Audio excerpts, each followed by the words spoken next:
할렐루야. 오늘 우리 함께 나눌 말씀은요, 마태복음 10장 21절 22절 말씀입니다. 마태복음 10장 21절 22절 말씀 우리 같이 한 목소리로 봉독하겠습니다. 장차 형제가 형제를, 아버지가 자식을 죽는 데 내주며 자식들이 부모를 대적하여 죽게 하리라. 또 너희가 내 이름으로 말미암아 모든 사람에게 미움을 받을 것이나 끝까지 견디는 자는 구원을 얻으리라. 아멘. 자, 말씀 제목을 지옥 같을지라도 이렇게 정해봤어요. 보통 본문 말씀 가운데 주제하고 딱 주제를 드러낼 수 있는 문구가 있으면 그 말씀으로 딱 넣으면 좋은데 찾기가 어려웠어요. 그래서 말씀을 준비하고 긴 묵상을 했습니다. 제목을 정하느라고. 제목이 그렇게 중요한 건 아닌데 저는 좀 제목에 포인트를 두게 되더라고요. 지옥 같을지라도. 뭐가요? 뭐가 지옥 같아요? 지옥 같을지라도라고 말했으니까 지옥은 아니겠죠. 뭔가 다른 게 지옥 같을지라도. 지옥 같을지라도 그 뒤에는 무슨 말이 나와야 되겠어요? 지옥 같지 않게 어떻게 한다는 얘기가 있어야 어울리는 말이죠. 한번 생각해 보면서 여러분의 지옥은 있다면 무엇일까? 한번 생각해 보면서 말씀을 나누면 좋을 것 같아요. 자, 계속해서 예수님이 제자들을 파송하시면서 제자들을 향해서 하시는 말씀으로 그렇게 기록되어 있는 말씀이에요. 지난주까지 나눴던 내용 중에 기억이 남으셨을까 모르겠어요. 이 말씀을 어떻게 읽을 수 있다? 세 층으로 읽을 수 있다. 시점, 시간상으로 볼 때 세 겹으로 우리는 읽을 수 있다. 그런 얘기를 했었죠. 이 말씀이 언제 일인가? 요거가 조금 세 층이니까 혼란스러울 수 있잖아요. 그러다 보면 이 말씀을 우리가 어떤 특정한 한 시점으로만 고정해서 해석하고 적용할 때 좀 무리가 되는 적용을 할 수도 있거든요. 그래서 그거 한번 정리해보고 어느 시점에 정리하는 게 맞을까 하고 잡고 가보겠습니다.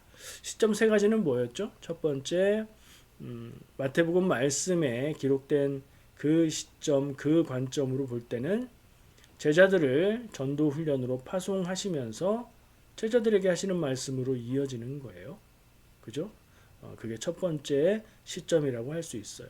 두 번째 시점은 지금 계속해서 예수님이 말씀하시면서 뭔가 고난과 박해와 어려움을 당한다는 얘기를 하시는데 교회의 역사에서 처음 겪게 되었던 박해의 기간이 있죠.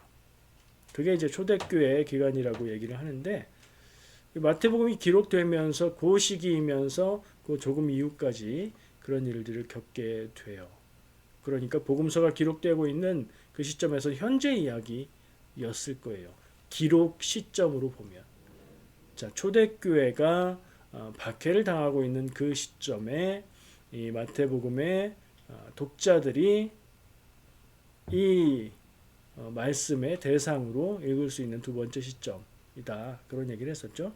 세 번째는 그 이후로 언제든지 적용할 수 있는 시점으로 우리는 여기에 적용해서 우리에게 적용할 수 있다. 이렇게 말씀을 드렸었습니다. 언제든지 이 말씀을 읽고 신앙으로 인한 고난을 만나게 될 성도들 모두에게 주시는 말씀으로 읽을 수 있다는 거죠. 자, 기억나셨죠? 예, 원래 글의 내용은 제자들한테 한 거였고 기록된 시점으로 볼 때는 초기 교회의 성도들에게 주신 거였고 지금 우리도 이 말씀을 읽고 있고 우리도 믿음으로 인해서 고난당할 수 있으므로 우리도 그렇게 적용할 수 있다. 앞에 두 가지 시점은 어떻습니까? 시간상으로 이미 지난 일이죠. 과거의 일이에요.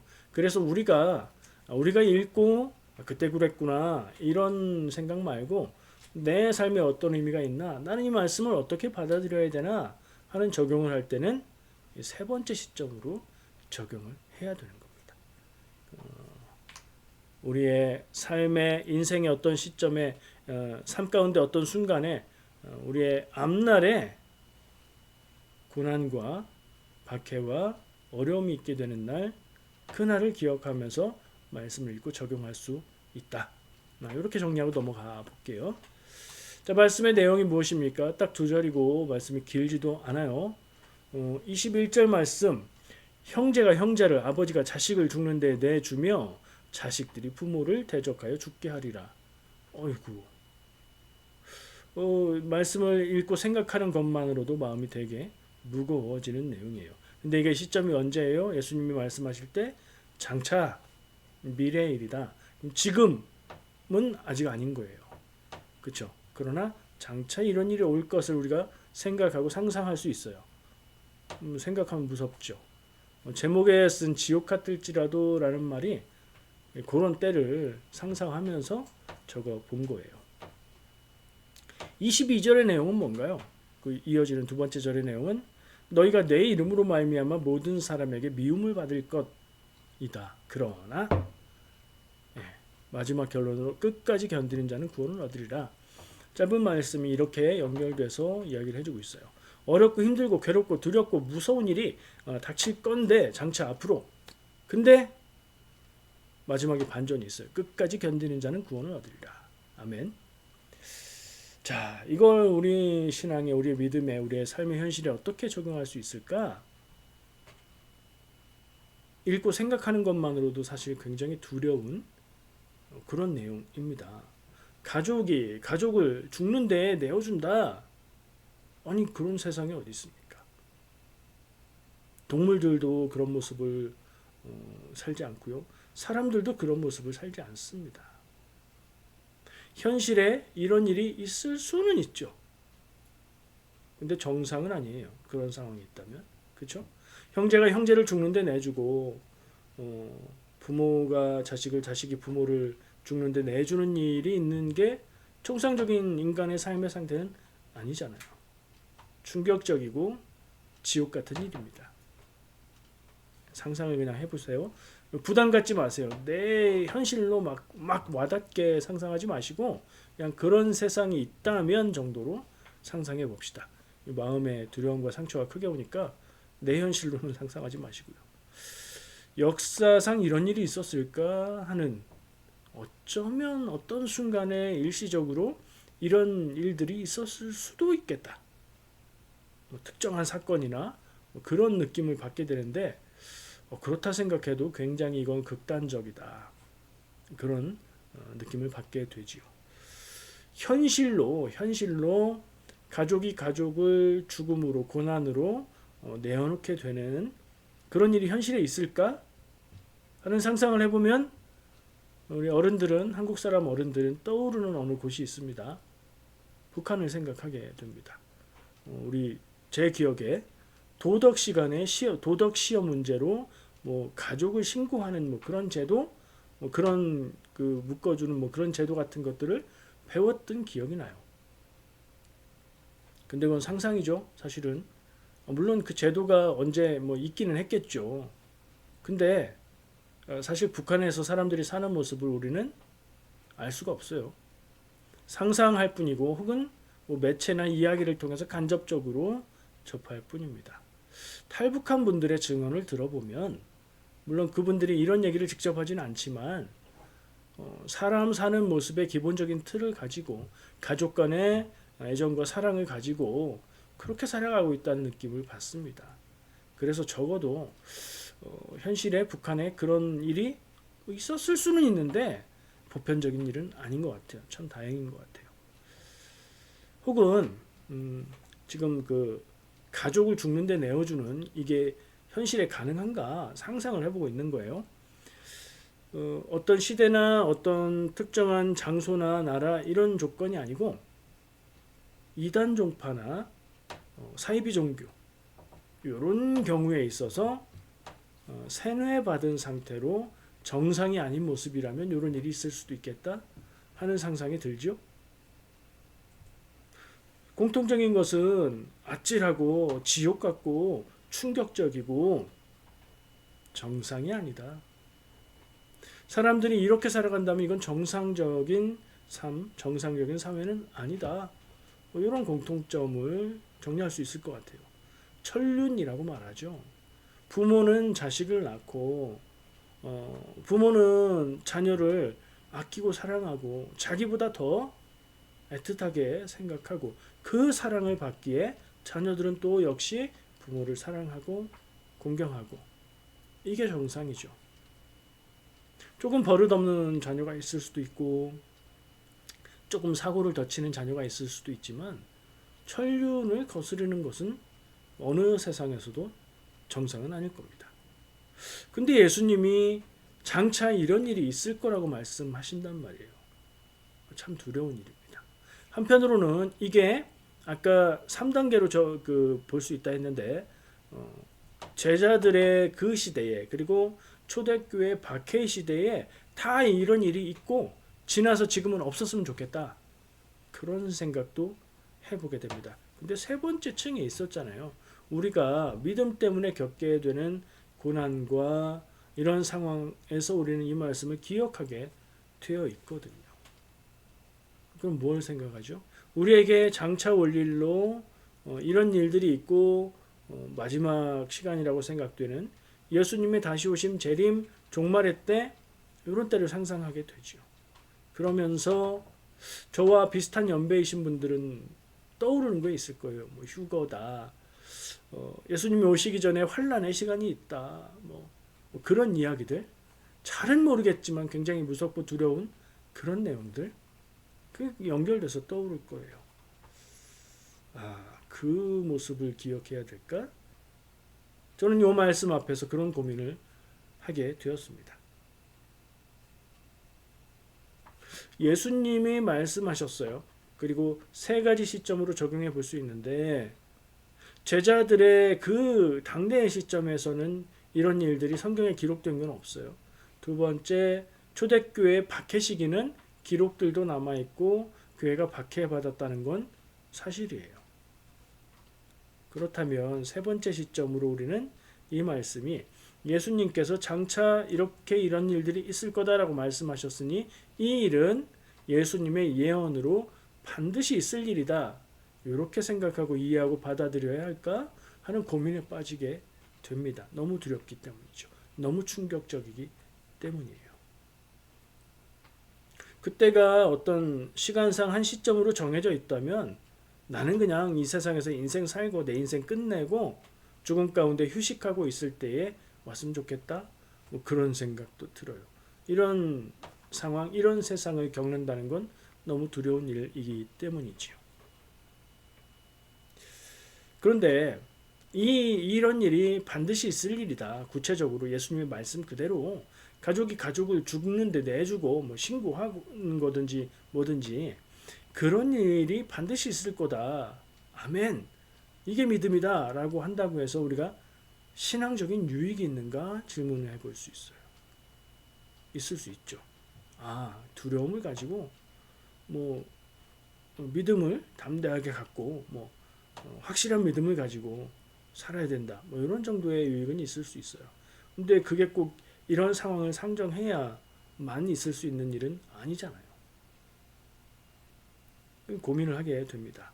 오히려 상상해보면 이거 제 생각이에요. 그냥 어떤 이론도 아니고 그냥 제 생각인데 사람의 특징, 인간의 특징을 생각해 보았어요. 인간, 사람 얼마나 미련하고 어리석고 모자랍니까? 그렇죠? 이기적이기까지 합니다. 그런데 굉장히 큰 고난 앞에서는 사람은 오히려 이타적으로 변하고요. 서로 위하고 희생하는 모습을 나타내기도 합니다. 그게 사람이 지금까지 살아남을 수 있었던 어떤 본성이지 않나 생각도 해요. 자신을 희생해서 남을 살리고 나쁜 사람, 남에게 해를 끼치고 이기적으로 살던 사람도 큰 위협과 위험 앞에서 오히려 자신을 희생하거나 서로 돕는 그런 모습들, 그것도 굉장히 인간적인 모습, 이런 상상도 해볼 수 있게 됩니다. 황당한 얘기지만 예를 들어 지구에 있는 여러 나라들, 민족들이 서로 전쟁하고 서로 지금 세계적으로 무역으로 인해서 관세 전쟁이다 이런 얘기들을 많이 하는데 그래서 큰 혼란들이 오고 있는데 그런데 갑자기 하늘에서 큰 우주선이 나타나서 외계인이 지구를 침략한다. 그냥 상상이에요. 그러면 사람들은 어떻게 반응하겠어요? 지구인들이 다 모이고 지구의 모든 강한 군사력을 가진 재정을 가진 나라들이 연합해서 대응해서 외계인과 싸우게 되지 않겠어요? 그러니까 인간은 어떤 게 있다고요? 평소에는 이기적이고 미련하지만 위협, 공통의 위협 앞에서 그리고 인류가 멸종할 수 있는 위협 앞에서는 자녀 세대, 어린 아이들을 먼저 살리려고 하고 마음을 합하고 협력하고 이타적으로 자신을 희생하는 모습이 있다고 생각하는 게 사람들의 희망이죠. 어쩌면 저는 그럴 수 있다는 생각을 합니다. 예수님이 말씀하신 마지막 때가 가까울 때 사람들이 극도로 극단적으로 타락해서 가족끼리도 죽음에 내어주는 그런 상황이 아니라 반대로 갈 수 있지도 않을까? 그런 상상을 해봤다는 거죠. 그럼 예수님 말씀을 부정하고 예수님 말씀이 틀렸다 이런 얘기를 하는 걸까요? 관점을 바꿔보자는 거예요. 이 예수님의 말씀을 단순하게 꼭 일어날 일에 대한 예언이라고 보는 것보다는 사람이 상상할 수 있는 가장 끔찍한 모습, 가장 두려운 상황이 올 수 있다는 상징적인 경고를 읽으면 어떨까 생각하는 거예요. 그럴 수 있잖아요. 지금 인류가 가진 핵무기는 지구의 인류를 아주 여러 번 멸망시킬 수 있는 그런 무기를 가지고 있다고 얘기하죠. 그거 가지고 서로 전쟁하고 싸우고 그러면 이러다 다 죽어. 그렇게 되는 거 아니에요. 근데 사람들이 지금까지 핵전쟁을 하지 않고 있는 것, 그래도 희망이 있는 거 아니겠습니까? 제가 이렇게 표현을 했습니다. 사람이 상상할 수 있는 가장 끔찍한 모습, 가장 두려운 상황. 왜 이런 표현을 했냐면 가족이 가족을 죽음으로 내몰게 된다는 이런 가정 자체가 현실적으로 불가능한, 그러나 그런 일이 있다면 그것이야말로 지옥이 아닐까라고 생각할 수 있는 그런 가장 두려운 그런 모습이 아닌가. 예수님은 그런 모습을 경고로 말씀하고 계신 게 아닐까라는 생각을 해봤습니다. 관점에 따라서 이것을 꼭 반드시 일어날 예언으로만 읽어야 되는가 하는 질문을 해본 거예요. 이 다른 말씀들은, 어떤 말씀들은 이건 누가 봐도 이건 예언이고 이건 반드시 이루어져야 될 일이야 이렇게 보이는 것도 있지만 때로는 우리가 문학적으로 읽고 해석을 할 필요도 있는 거예요. 그래서 꼭 이렇다는 건 아니지만 이렇게도 볼 수 있다. 그러니 꼭 이게 반드시 일어날 일에 대한 예언이라고만 보지는 않아도 된다. 그 관점을 염두에 두겠지만 다른 관점도 가지고 말씀을 좀 종합적으로 볼 필요가 있다 하는 생각을 합니다. 그리고 이어지는 말씀까지도 얘기해 볼게요. 22절의 내용 아까 제가 한번 언급했었죠. 무슨 얘기입니까? 예수님이 말씀하셨죠. 내 이름으로 인해서 세상 모든 사람들이 너희를 미워하게 될 것이다. 이건 좀 덜 무섭네요. 미워하는 거 정도야. 그죠? 미워하세요. 나를 해치진 않을 거잖아요. 마음으로만 하는 거잖아요. 아니에요. 이거 그렇게 읽을 수는 없어요. 바로 앞에서 뭘 얘기했는데요. 가족이 가족을 죽음으로 내모는 그런 극단적인 상황까지 얘기했는데 모든 사람들이 예수 믿는 사람들을 그냥 쟤들 미워 죽겠어. 이 정도는 아닐 거란 말이에요. 많은 사람들이 어떤 한 그룹, 소수인 사람들을 미워하게 되면 어떤 일이 일어납니까? 혐오하고요. 제도적으로, 조직적으로 괴롭히고요. 나중에는 파괴하고 멸망시키는 그런 모습으로까지 나갈 수 있습니다. 순교가 왜 일어났는데요? 박해가 왜 일어났는데요?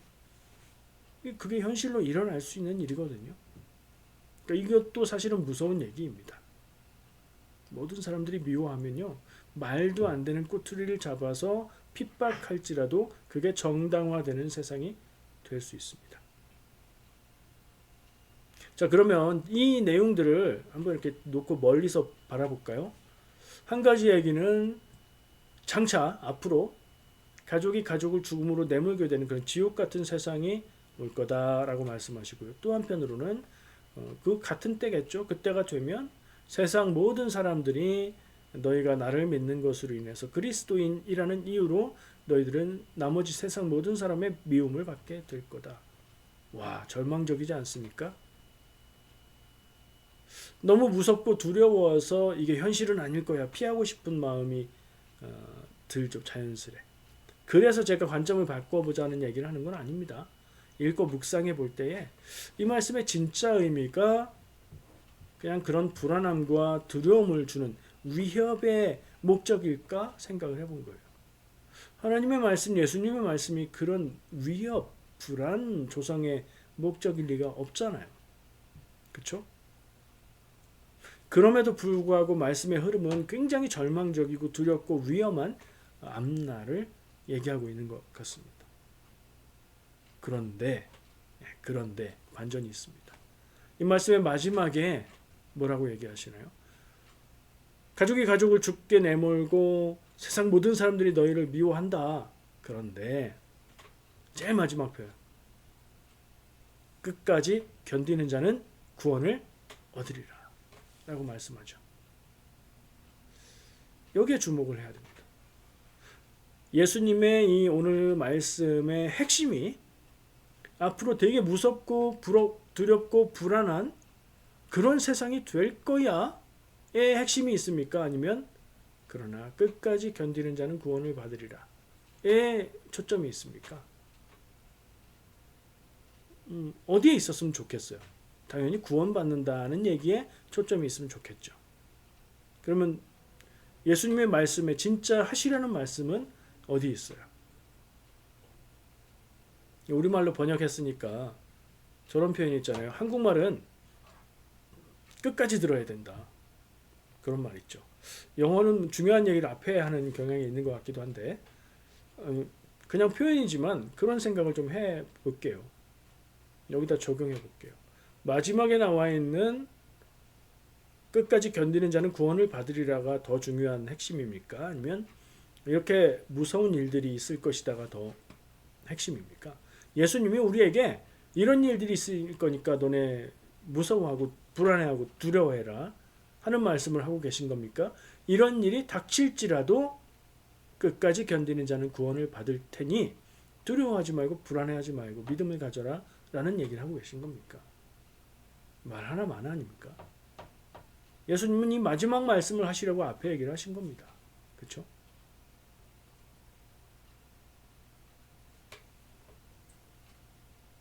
끝까지 견딘다.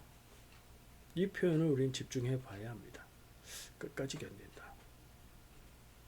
이 두 절에 걸쳐서 말한 두려운 상황, 절망적인 상황, 어려운 일을 만날지라도 끝까지 견디는 자는 구원을 얻으리라.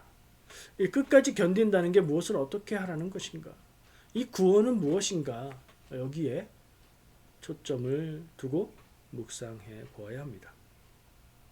만약에 이 말씀을 읽고서 이런 비슷한 분위기로 말씀을 전하는 경우도 저는 들어본 것 같아요. 제가 예시로 한번 해볼게요. 제가 이 말을 지금 전하는 거 아닙니다. 예시로 하는 겁니다. 그리고 이러면 안 된다고 강조해서 예시를 들은 겁니다. 잘 들으셔야 돼요. 어떤 설교자가 이렇게 설교합니다. 오늘 본문 말씀을 딱 읽고 얼마나 무섭고 두려운 일입니까? 이런 일이 반드시 일어날 것이라고 말씀하십니다. 우리는 이런 때 어떻게 해야 되겠습니까? 교회로 모이십시오. 모여서 기도하고 그 날을 기다려야 할 줄 믿습니다. 세상은 곧 끝나서 사라지는 것입니다. 우리는 구원받아 영원한 생명을 누릴 것입니다. 이제 이 세상의 삶을 정리해야 됩니다. 모든 재산을 팔아 정리하고 주님께 드려야 됩니다. 자, 여기서 아멘 하실 겁니까? 거기서 나오실 겁니까? 나오셔야 됩니다. 마지막 부분에 오늘은 다 마지막이 중요합니다. 마지막 부분에 모든 재산을 다 팔아 주님께 드려야 됩니다. 주님께 드리면 어디로 모이죠? 그 말을 하고 있는 사람 혹은 뭐 이렇게 거기에 대장한테 모이죠. 그러나 세상은 끝나지 않지요. 이런 방향으로 적용되는 건 이 말씀을 잘못 틀리게 적용하는 것이다. 확실하게 말씀을 드릴 수 있습니다. 왜냐하면 하나님의 말씀의 뜻, 예수님의 말씀의 뜻이 두려움과 혼란, 혼돈을 주는데 목적이 있을 수가 없기 때문입니다. 하나님 우리를 사랑하시고 구원받기 원하시는 분입니다. 그래서 예수 그리스도를 보내시고 구원의 길을 열어주셨습니다. 그런데 그런 분들이 우리에게 두려움과 혼란을 주고 그리고 그 말에 현혹돼서 삶을 누군가에게 이렇게 속아서 넘겨버리게 하는 그런 말씀을 주실 리가 없지 않습니까? 분별해야 됩니다. 두렵고 무섭고 불안한 것은 사실은 우리의 주변 환경에 친구처럼 늘 가까이 있는 일들입니다. 사고를 당할 수도 있고요. 사기를 당할 수도 있고요. 내가 잘못한 게 없는데 고난을 당할 수 있습니다. 그리고 오늘 우리는 이 말씀에서 그 현실을 딛고 현실 너머를 바라보며 살아가는 힘을 얻어야 할 줄 믿습니다. 예수님이 말씀하셨습니다. 제가 중요한 게 어디라고 했죠? 마지막 부분. 어떤 말씀입니까? 끝까지 견디는 자는 구원을 얻으리라. 아멘. 오늘 이 말씀이 여러분들 마음에 깊게 새겨지시기를 축복합니다. 살면서 정말 살 수가 없다. 죽는 게 더 낫다. 이런 말이 저절로 나오는 그런 일들, 그런 현실을 만나게 됩니다. 그러나 그 말은 너무너무 힘들다는 표현이지 그 말 그대로 살 수가 없어서 죽는 것이 더 낫고 죽는 것이 해방되고 구원이 되는 것인가? 아니죠. 근데 우린 이거 혼동할 수 있고 헷갈릴 수 있고 그럴 수 있습니다. 끝까지 견디는 것이 구원이지 않은가? 조금 이상한 표현을 제가 해봤습니다. 끝까지 견디는 자는 구원을 얻으리라 말씀하셨죠. 끝까지 견디는 것이 구원이다 라고 말씀하지 않으셨죠. 근데 저는 이 말씀을 묵상해 볼 때 적용의 방향이 그렇게 가야 될 것 같습니다. 왜냐면요. 끝까지 견뎌서 구원받는다. 두 번째 시점으로 적용해 보죠. 교회에 박해가 있었고 많은 순교가 일어났습니다. 그럼 그 순교자들은 끝까지 견디지 못해서 순교된 것입니까? 끝까지 견디지 못해서 구원받지 못하고 죽은 것입니까? 우린 이 질문에서 여기서 말하는 구원이 뭐고 우리가 생각하는 구원은 뭐고 끝까지 견딘다는 건 뭐고 이걸 다시 한번 정립해 봐야 될 필요를 느끼게 됩니다. 믿음을 지키다가 순교하게 된 것이 끝까지 견디지 못해서 구원받지 못한 것이 될 수는 없죠. 믿음을 끝까지 지킨 거잖아요. 끝까지 견딘 거죠. 근데 순교했습니다. 근데 그게 그러면 구원을 얻은 것이어야 되는 거잖아요. 내 이름으로 말미암아 모든 사람에게 미움을 받을 것이라 말씀하셨습니다.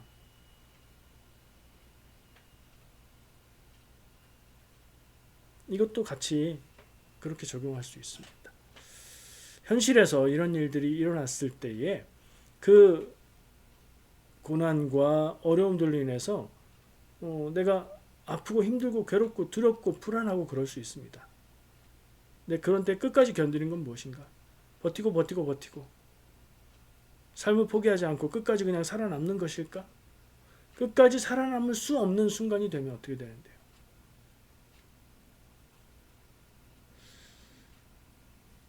잘 적용해야 됩니다. 예수님이 말씀하신 구원은 아마도 모든 문제가 없어지고 죽지도 않고 핍박받지도 않고 미움받지 않는 것과 동일하지는 않은 것 같습니다. 그런 구원이 있을 수 있고요. 순교하신 분들에게는 순교가 구원이 될 수 있겠죠. 고난과 박해 가운데 있는 사람들 순교도 아니고 끝까지 믿음을 포기하지 않고 하나님 안에서 믿음을 의지해서 견디고 살아가는 것이 구원이 아닐까요? 저는 그런 의미에서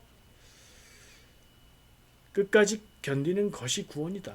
이렇게 얘기를 했던 겁니다. 그러니까 구원의 의미를 좋은 일이 일어나고 나쁜 것들은 다 없어지는 것으로만 생각하면 말씀이 좀 이해가 이상해지게 됩니다. 결론을 정리하겠습니다.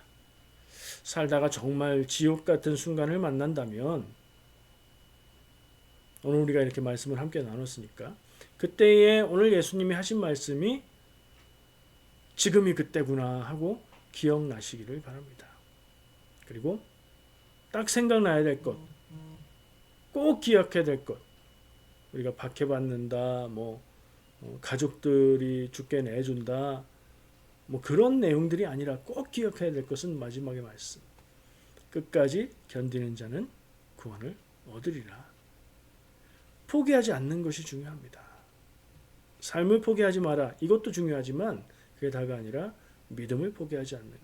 하나님을 믿고 하나님의 뜻을 믿는 것을 포기하지 않는 것. 예수 그리스도의 복음의 진리를 믿고 그 길을 따라 살아가기를 포기하지 않는 것. 그게 구원인 줄 믿습니다. 끝까지 견디는 것, 하나님의 사랑과 예수 그리스도의 복음의 길을 포기하지 않고 하나님의 뜻을 따라서 하나님의 나라의 삶을 포기하지 않고 그렇게 살아가는 것. 마음이 허전하고 허무해도 그럴 수 있습니다. 생각을 좀 부정적으로 하거나 마음이 지치거나 그런 것들이 겹쳐서 우울증이 찾아오면 인생이 허전하고 허무하고 의미 없이 느껴질 수 있습니다. 그럼에도 불구하고 내가 사는 인생은 하나님이 나에게 주신 귀한 것이다. 의미가 있는 것이다. 이 사실을 잊지 말고 끝까지 견디는 것, 믿음을 지키는 것, 그것이 구원인 줄 믿습니다. 모든 고통과 괴로움에는 끝이 있습니다. 물론 고통과 괴로움들이 계속 찾아옵니다. 그러나 그 한 번 한 번의 일들은 끝나는 시간이 있습니다. 기억하고 끝까지 견디시기를 축복합니다. 기도하겠습니다.